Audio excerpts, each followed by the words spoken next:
Hello and welcome back to the Big Lab podcast. In this episode I speak to Andy Renshaw, a professional physiotherapist who's been at Bolton and Liverpool and now runs a private practice. Andy was actually my physio for my knee rehab a couple of years ago.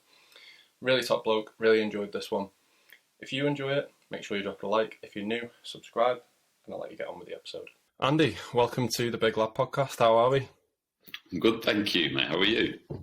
I'm not too bad. It's been a while, hasn't it, since we last saw each other? I think it's 2021 now. It's flown by. Well, that's a positive, hopefully, isn't it? When you yeah. the time, I suppose.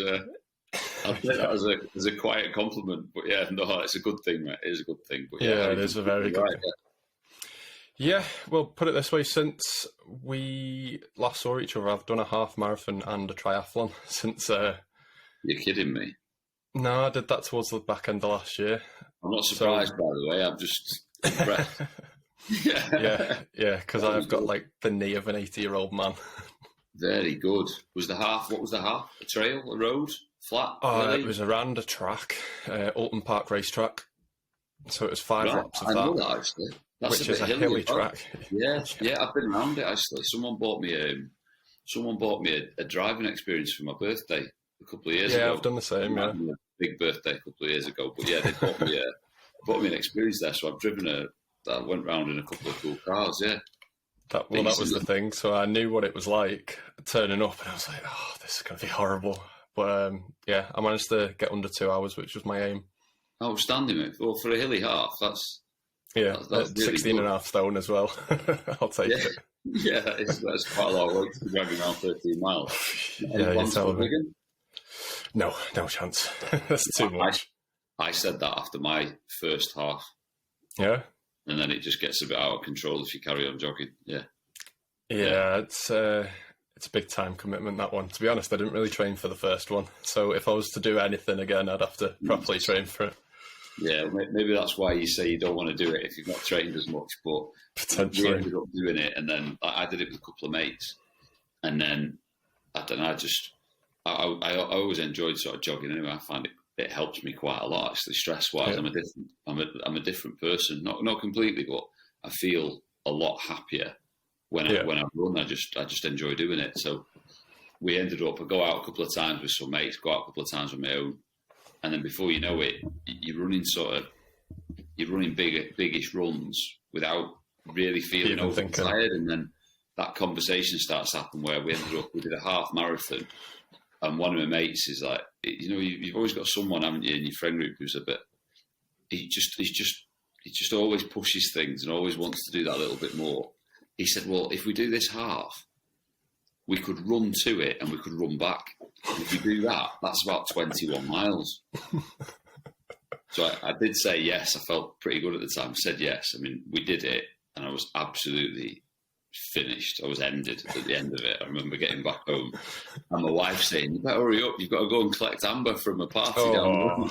So I had to rush around. All I wanted to do was sit down and sleep for a couple of hours. But then the marathon chat starts happening then, and then you sign up for one, and then it just gets a bit silly. Yeah, I was absolutely wrote off after that half marathon. I cramped up through the finish line. It wasn't great. If you've not trained for it, to complete a half marathon is amazing. So yeah, it felt good. Well done. Thanks, fun. I think we've skipped a little bit. Would you like to give yourself like a quick introduction? Because obviously I said I've not seen you for a while, and people are probably wondering why. So do you want to give yourself a quick introduction of what you do, Andy? So I'm a physio. I'm based out of a clinic now over in Total Fitness in Wilmslow, and that's how we ended up meeting a while ago. Background in football, still do bits and pieces in football.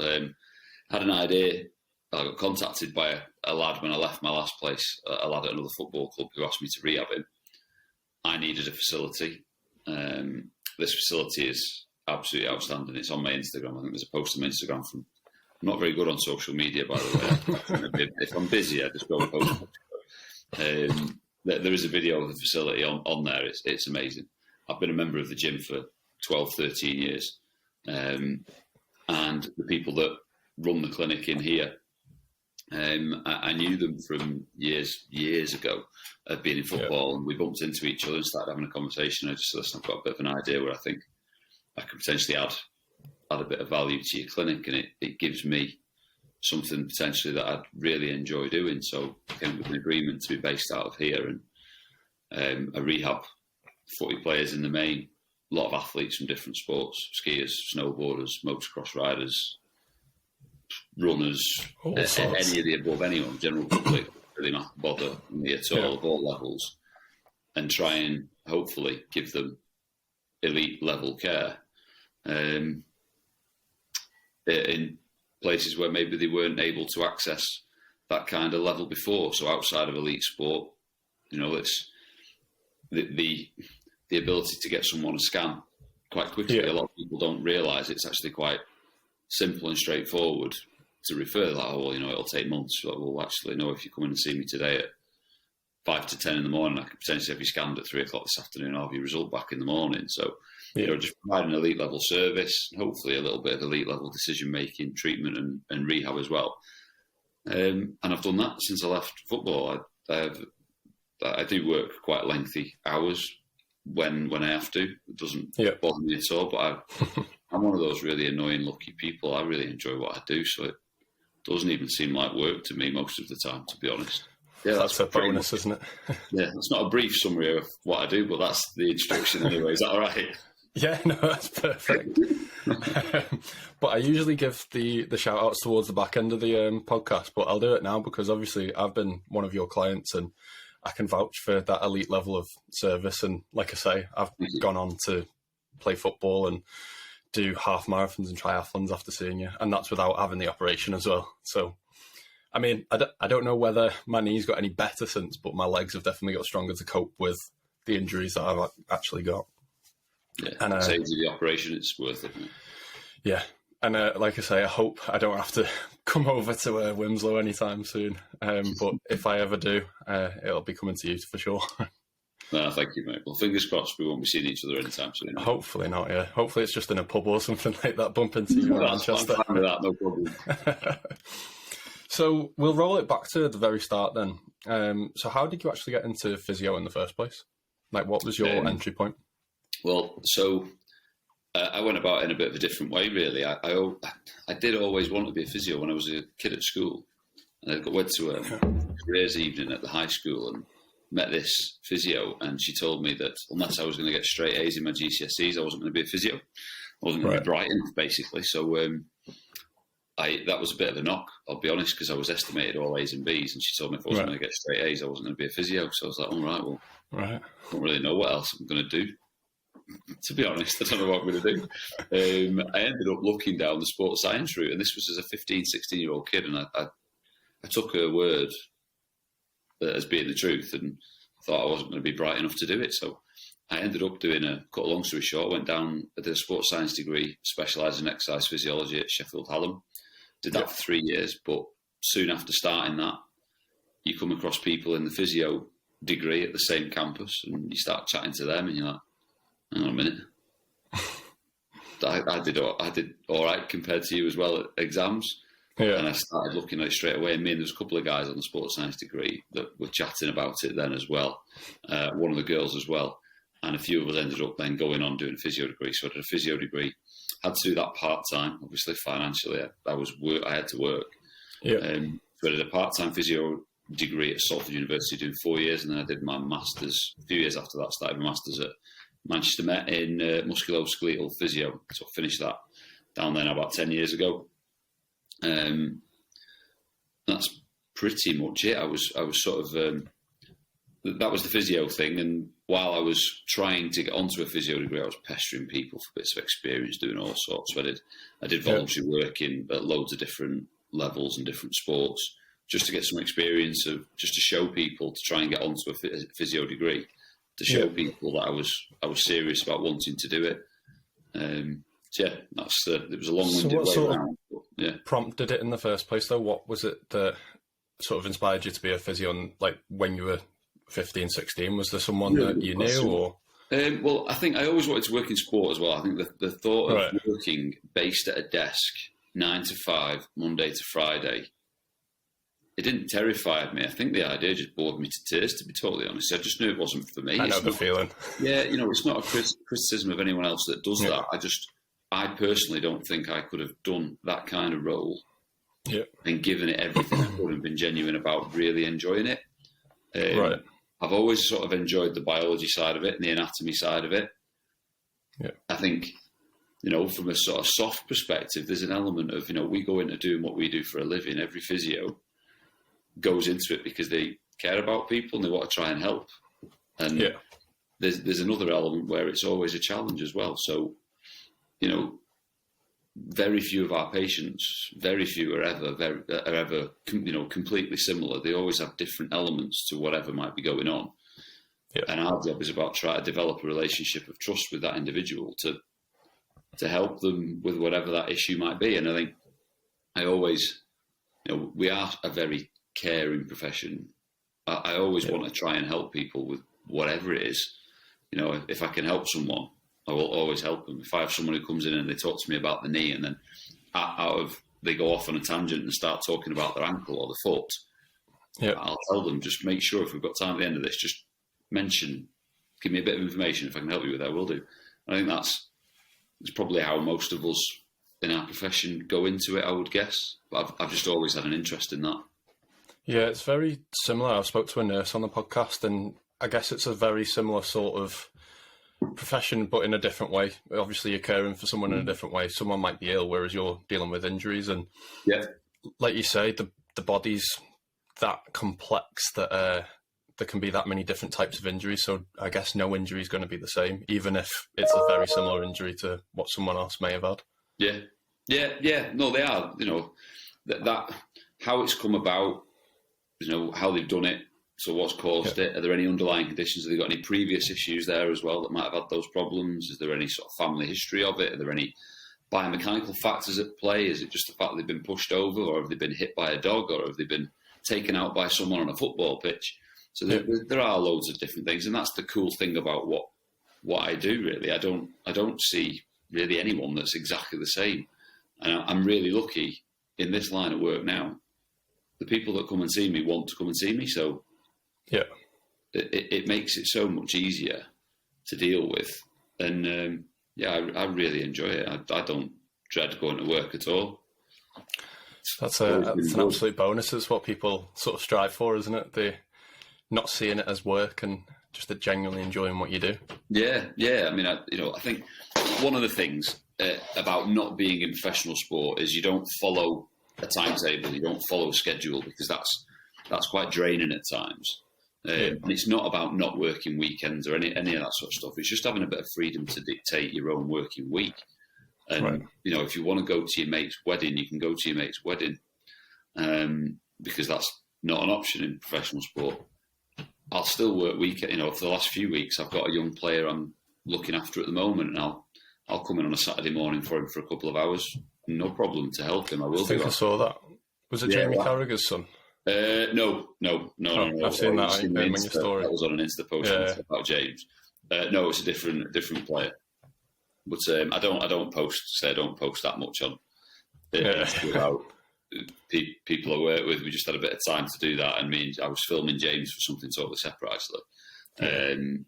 And then we just said, we'll throw it on Instagram afterwards. But I come in on a Saturday morning for him for a couple of hours. I live 5 minutes from the facility, so it's no bother for me at all. As long as it sort of works within a time frame that doesn't affect my life back at home. Yeah, I work whatever it needs to be. I've stayed a couple of nights a week late for a player at the moment, where I get him in late on at night. My clinic usually shuts at 8, and I'm staying an hour and a half for him 2 nights a week at this moment in time as well to sort of help him with a couple of things. So I work long hours, but it's not following someone else's schedule anymore, that's really liberating and really nice. I can imagine not having to, like you said before, about the whole 9 to 5 sitting at a desk. You're sort of locked into those hours where you've got that flexibility to, as you say, work when you want. Yeah, I've got 2 little girls as well. The one's not so little anymore. She's 13 now, but the other one's 8 years of age, and just doing the little things like the assemblies and the school drop-offs and the school pickups at times. I haven't had that for quite a lot. Makes a massive difference, doesn't it? Life. And it is nice, yeah, it is. It's worth. You can't put a value on that. can't put a financial value on that. Obviously, I've got a mortgage to pay, so I still have to work. But it's nice every now and then, knocking my clinic on the head at 2:30, 3 o'clock, and going round the corner to pick my daughter up from school and taking her for a coffee and a piece of cake or something. She eats more than I do, my 8-year-old. It's some doing, by the way. So you were doing your second degree at the Uni of Salford part-time. Was that when you were working... You'd started working for Bolton at that point, hadn't you? So you stepped into the sort of football world. Yeah, the end of my first year of uni, I was sending letters. That's how long ago it was. I was sending letters to loads of clubs. That sounds horrendous. I've never even thought about it until now. Chasing people left, right, and centre about all sorts of different things, about opportunities and where might be opportunities. And Bolton, one of the clubs that came back to me, said, "Listen, we've got an opening for an academy fitness coach and physio, but you're based at Exton, the training ground, which they've since sold on. But to be based there, sharing the time with the first team in the academy, and it was just an amazing experience to work at a great football club at such a good time as well. Like players we were signing were just amazing, but they were good people as well. I think maybe I was spoilt in hindsight with just how good some of those people were, as in people, not they were great players, but as people, they were fantastic, and I still stay in touch with a lot of those people now.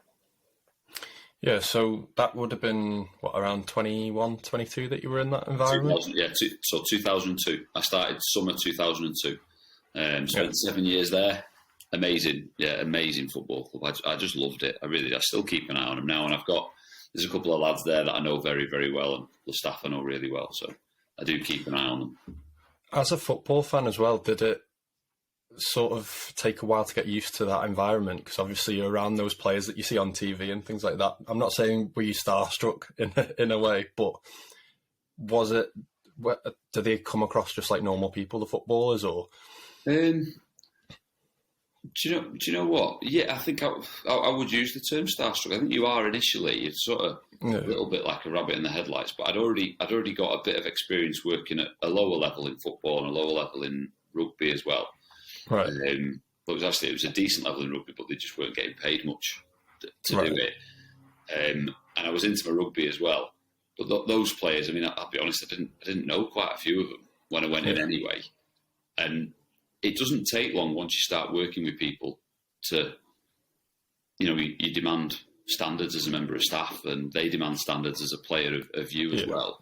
And I think if you've got a professional relationship, that moment of, oh my God, it's such and such a person, it doesn't really happen that often if you're there every single day. And it's not something I've ever been overly bothered about. If I wasn't chasing working with massive footy players and being mates with a famous footballer, I don't want to be mates with them. I do have a couple of friends that I've worked with in that industry. I would consider as friends now, but I would hope that before we were that, we had a very good professional relationship. Yeah, I think once you start crossing those boundaries into friendships and things like that, the professional side of things sort of goes a little bit, doesn't it? Correct. I never socialised with any of them until I'd finished working with them. Yeah. And we don't socialise that much now. Meet up every now and then, feel like it's a bit boring now. It's not nightclubs and all the rest of it. It's like Sunday afternoon somewhere. Trip down to Costa. Yeah, it's pretty much as interesting as it gets. But yeah, no, so you do. And they realise that as well. If they're good people, they're going to know that you have to have that professional relationship. And it wasn't my saying this. Someone told me this years ago, saying, listen, you can be the mate, but just don't be the best mate. Yeah. Yeah, that makes sense. So they know there's a line there. You were at Bolton for 7 years. You then moved on to Liverpool. How did that happen? Were you sort of headhunted, or was there a job that came up and you applied for it? No. So someone from the club contacted me and said, "Listen, we'd like you to come here. Would you be interested in doing it?"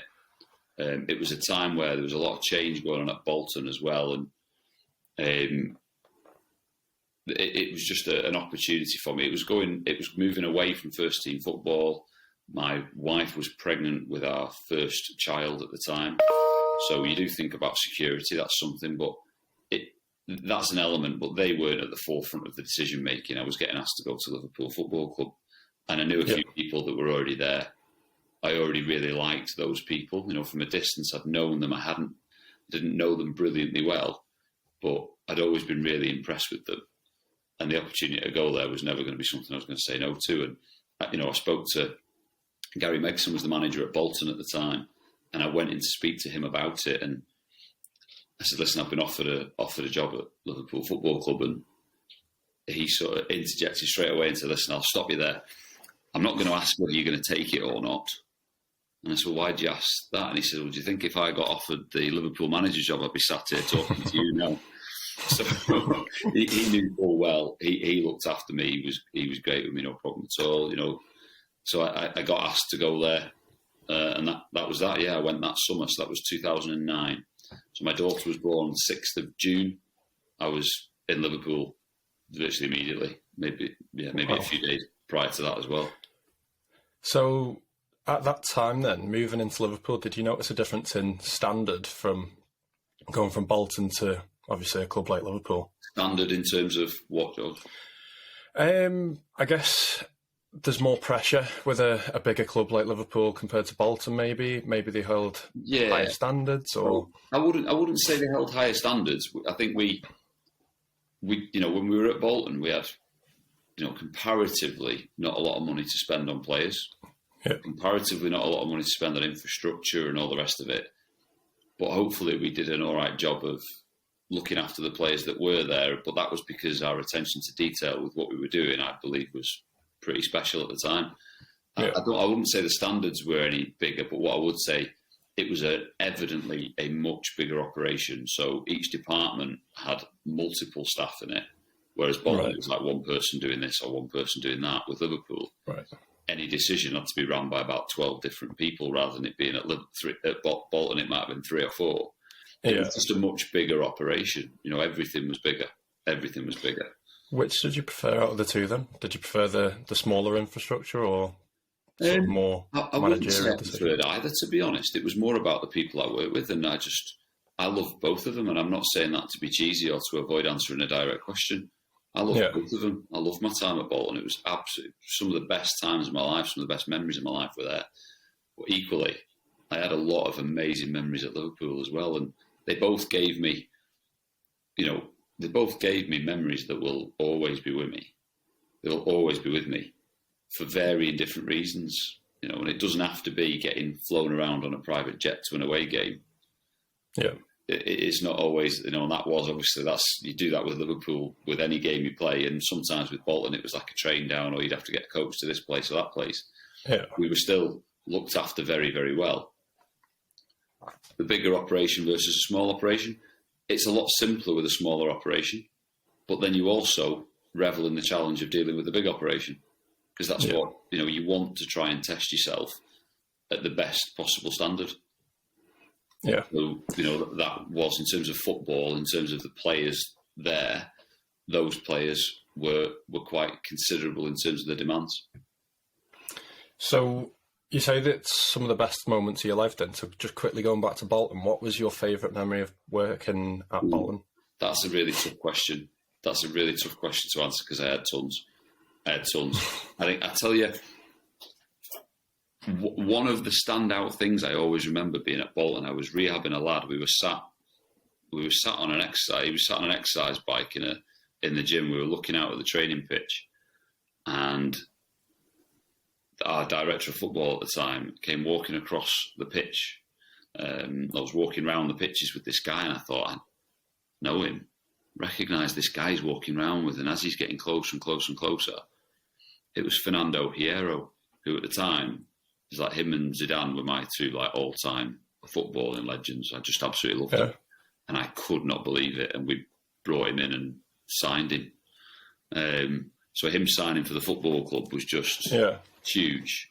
But also to have him around you then, and have him in a treatment room, and have him in a gym with you, and work with him, and actually discover that footballing legend, the person you've always sort of looked at thinking, oh my God, and I was starstruck with him. I wasn't with any of the others, but with him I was starstruck. He was such a genuinely good person. No ego about him at all when he dealt with us as staff. He was quality, and it was that big sort of that moment for me was like, there's a guy who at the time, I think as a defensive centre mid or centre half, was Spain's all-time highest goal scorer.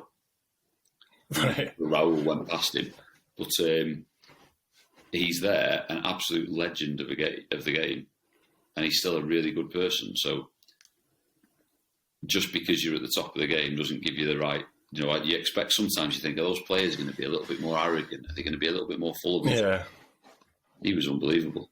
Just unbelievable. I can imagine now with all the social media that surrounds it, I can probably understand a little bit more why it comes about, why some players are like that, because they may be getting bothered on social media all day, but I guess it comes as part of the job. But it doesn't make you, doesn't give, like you say, it doesn't give you the right of being arrogant or anything like that. Everyone's a person at the end of the day, aren't they? Yeah, you wouldn't think it does, but it does sometimes.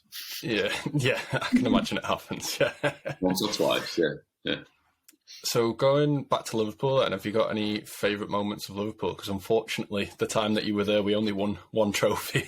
Yeah, I know. Which was the League Cup. Yeah, and I wasn't with the first team then either, by the way, as well. No. I was involved in that. But yeah, no. Listen, of course, a club like Liverpool should always be challenging for every trophy. Yeah. I think there was quite a lot of transition going on during those years as well while I was there, and then when I went up to the first team, you know, we were evidently going places with the squad. It was a big time of transition where the manager had come in and obviously demands in certain areas improve or increase, should I say. As a standout memory, honestly, George, there's just too many. So many moments there. I loved it. Like, again, you know, you're working lengthy hours, you'll come back from a game Saturday night, you'll get home at 2:00 in the morning, you'll be back at the training ground at 8:30 in the morning, and you don't even ask yourself why, you just go and do it because you love doing what you're doing. Yeah. And it's the people that I remember more than anything, the people that I work with and I loved spending time with. You know, you spend more time with them than you do with your other half. Yeah. Which is crazy, but that's just how it is. How, because obviously we don't see the behind the scenes of football, we just see, you know, what's coming up on telly and whatever gets put on the news. Yeah. How many players are actually carrying injuries all the time, like that you probably would never know about? Yeah. Well, this is, you know, I've been sometimes quite vocal. I've had to sort of rein myself in a little bit sometimes because Liverpool get an awful lot of press for this. Yeah. People have to remember, players at any football club, they're very rarely 100% fit. They usually go into a training session or a game carrying something. The medical staff have a very tough challenge to decide whether that problem carries risk or it doesn't. Right. And it's not always just about the medical staff making those decisions. We have to make those decisions based on other bits of information we also know. So if someone's carrying something on a Monday, do we believe their best chance of being available on a Saturday is to maybe have a down day on a Tuesday, for example? Yeah. But if other people that have impact on those players, and I'm not saying in any direction, it could be anyone, it could be another physio, it could be a coach, It could be a goalkeeper coach, it could be a fitness coach, it could be a strength and conditioning coach. If they're going to do something that adds risk to that player, you know, any one of those people in and around that involved in the training schedule for those players carries risk to a player. But when things go wrong, it's the medical staff that get it in the net. It's kind of similar in my world then. As soon as, like, 'cause I work in projects and I'm a project accountant, so as soon as anything goes wrong, it's my fault, even though there's been a sales and tender team before me that have came up with the whole budget. We seem to be we seem to be both in the firing line a little bit, but it's tough. I mean, that's also you know, part of our job is to try and educate people, to let them realise that, listen, if someone gets injured, it ain't just because I've not rubbed his leg better well enough. You know, it might be because, you know, maybe over the course of a typical week they've done 50% more than they might normally do.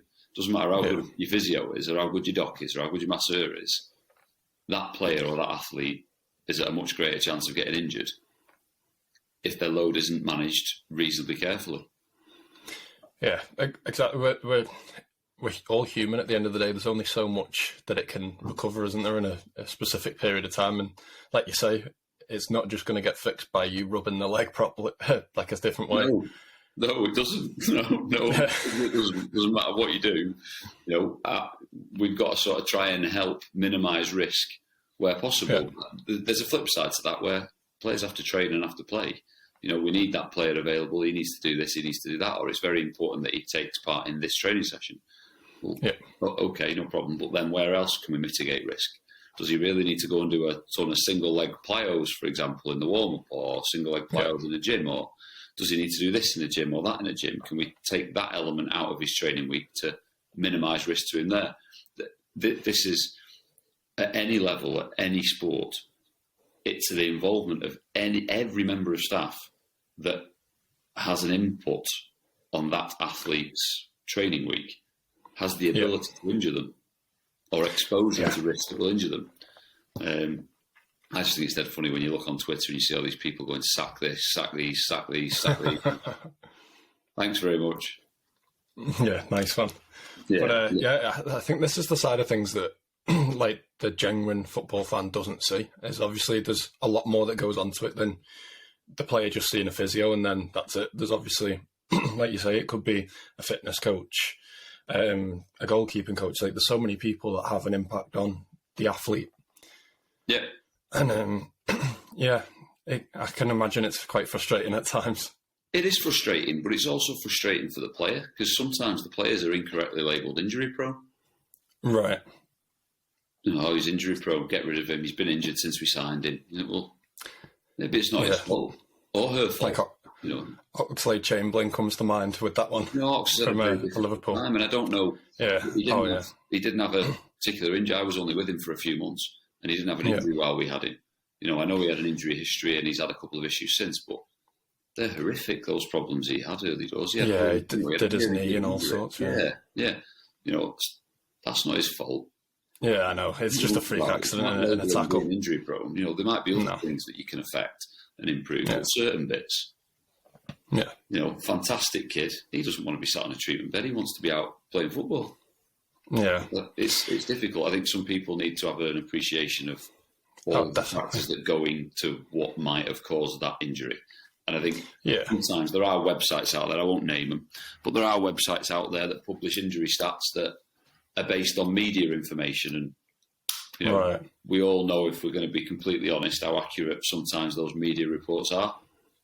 Yeah. Because they're not. Exactly. You see the other side of things as well. You've got that perspective, whereas all we see as football fans is those media reports. What they see is they'll post that, but what they don't post is say, I'll tell you what, let's be accurate about it. And let's say, if we're going to highlight the injuries sustained by Manchester United this season, say, wow, look how many injuries Manchester United have had. Well, how many of them, for starters, let's put it simply, before we even start going into detail, how many of them were contact related first? Yeah. Because you can't accommodate for them as a manager or as a coach, as a fitness coach. No, it's just football, isn't it? It's a contact sport. How many are non-contact related? Were they carrying a problem going into it? Have they got a big injury history? Two biggest risk factors for injury: increase in age and previous injury. So if you've had a hammy beforehand and you're 36, the chances are you'll get another one. Yeah. The injury stats sometimes that get published do not help clubs, and they don't help inform things either. All they do is promote negative behaviour from outside of those football clubs. Yeah, definitely. And I think it's an issue in social media in general. They're all just trying to get the first story out there with a headline that's going to grab your attention. They want a name. Yeah, they want a name for themselves. But yeah, it's frustrating, I think. It's frustrating, but I think if we're also... When you're in it, you think, well, do you know what? If the people around me understand that that's a load of nonsense and that statistic isn't even supposed to be inaccurate, then it doesn't... I'd be lying if I say it doesn't bother you, because it does make you think sometimes, because someone out there will always be thinking, oh my God, why has he got injured? Why has he got injured? Yeah, it's a big pressure in Premier League football.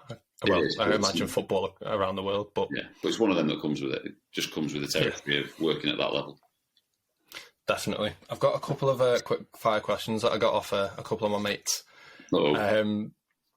So, first one: who was your biggest name client? Doesn't necessarily have to be at Liverpool. I'm not giving you that. Confidentiality. Confidentiality. So, with any patient, unless it's posted on my Instagram, tell them I have a nosy at Instagram. I'll let them choose the answer to that. But I don't. How about favourite client then? I don't post a lot with Instagram.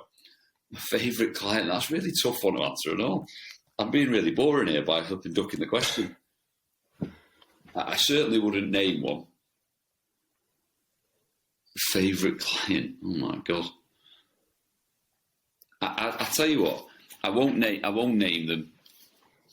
I looked after a couple of players. I set my business up not to work with Premier League footballers. I do, but it's not why I did it. I did it because I believe I can make a difference to players at lower levels that don't always get access to elite levels of care. Yeah. And if I can make a difference to a League Two footballer or a non-league footballer who's playing in the National League, whose wife or girlfriend have to work full time alongside them working full time, and they're 31 years of age and carrying an injury, and if they don't get back fit quickly, they don't get a contract for next year, or if they do, they get a lesser contract. Yeah. I've had a couple of players in a similar scenario to that who have managed to get back and train and play and get that contract, so that the pressures at home are nowhere near as bad as they may have been. I know I've made a difference there. I know I've actually made a difference to someone. I imagine that makes more of a difference to those sort of players than it does at the elite level. Yeah, and it's massive to me as well. Yeah. It's massive to me because that's why I did it. I got contacted by a couple of players who've come to me and said early on, and that was why I sort of target those clubs and those players more, because it means more to me, because I believe I can make a difference to them by making a decision quickly and putting them back on a pitch a little bit faster sometimes. So I would say those athletes, and the other ones I've sort of helped from the women's side as well, where they're not, there's certainly a massive increase in interest and involvement and input financially to that side.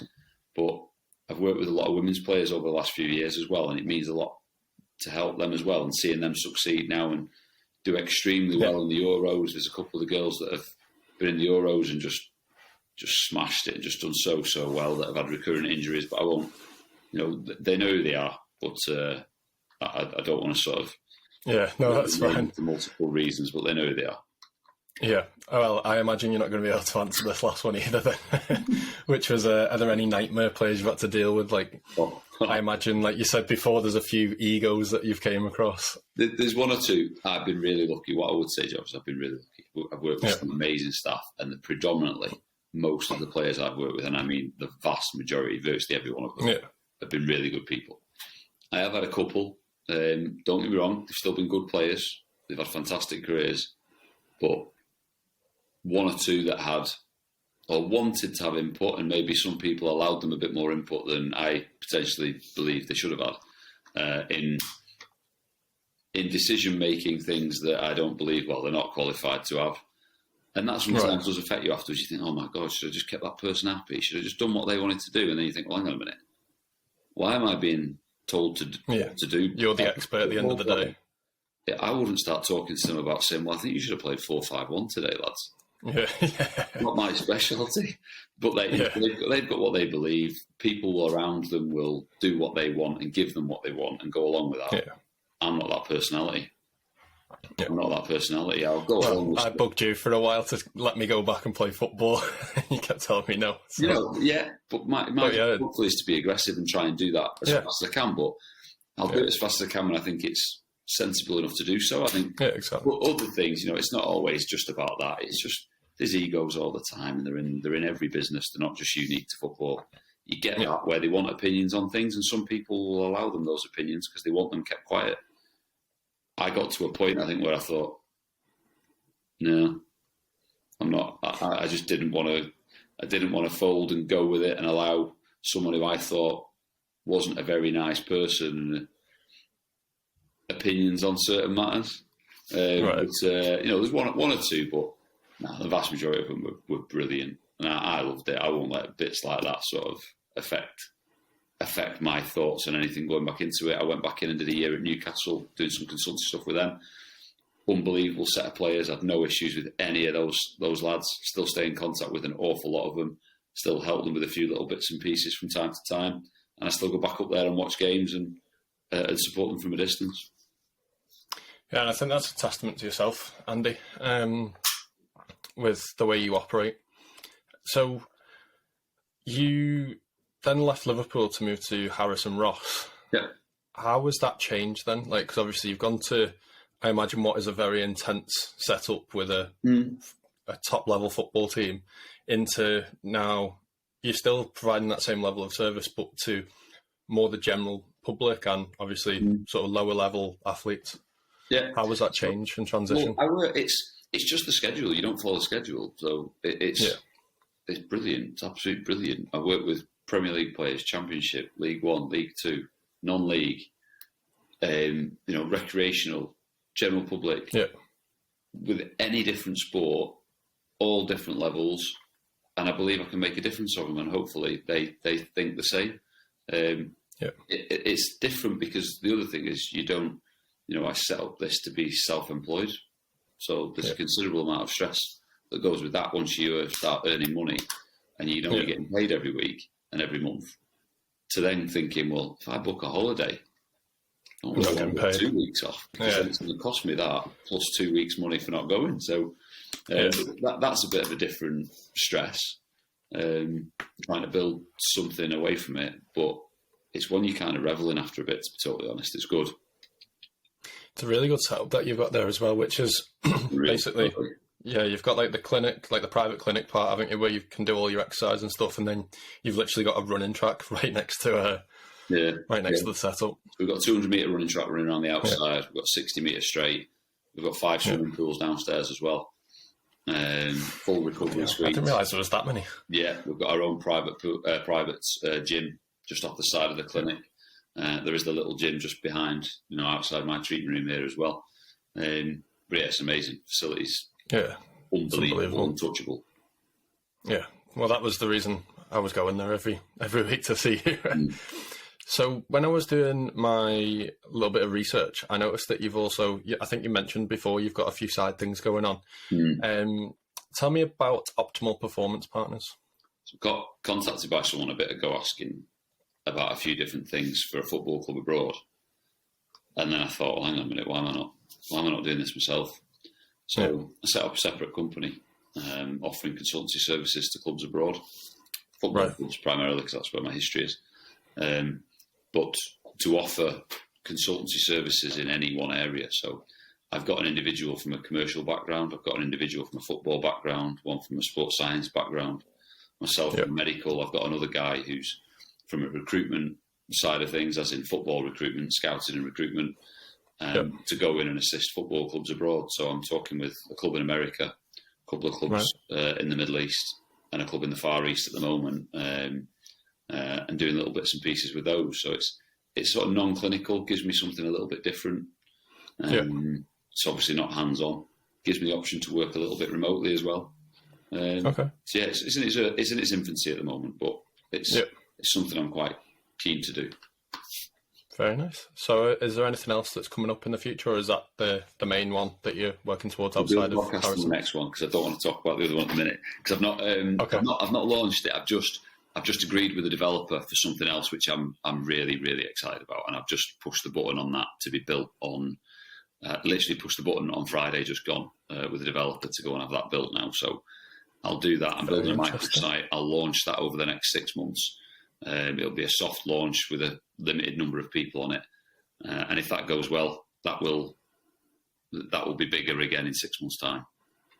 Sounds very interesting. I'll have to keep tabs on it. Yeah, it's for me. Might not be so for anyone else, but hopefully it'll work. It's got some legs. I believe in it. So. Yeah, definitely. Keep me up to date on it. Listen, I know you've probably got a couple of clients coming up. It's just ticked over after. Actually, I just noticed the time, so we'll wrap this one up.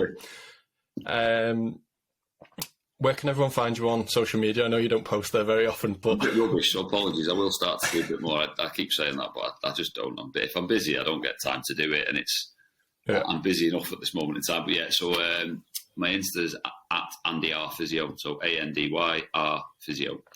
I think my Twitter is exactly the same as well, and then I'm on LinkedIn as well. And then I imagine everyone can find you through the Harrison Ross website as well if they need to book anything in. Yeah, they can book with me either online or just give the girls a call here and they can sort that out, or contact me direct using the social media stuff. Very nice. Andy, thank you very much for coming on. Thanks for asking me, mate. Thanks for asking me. Good Good to see you. It is. Hopefully we don't have to see each other very soon. But no, not face to face. If we do, yeah. Right. So if you've been watching on YouTube, thank you very much for watching. And if you enjoyed this one, drop it a like. If you're new, subscribe, and I will see you in the next one.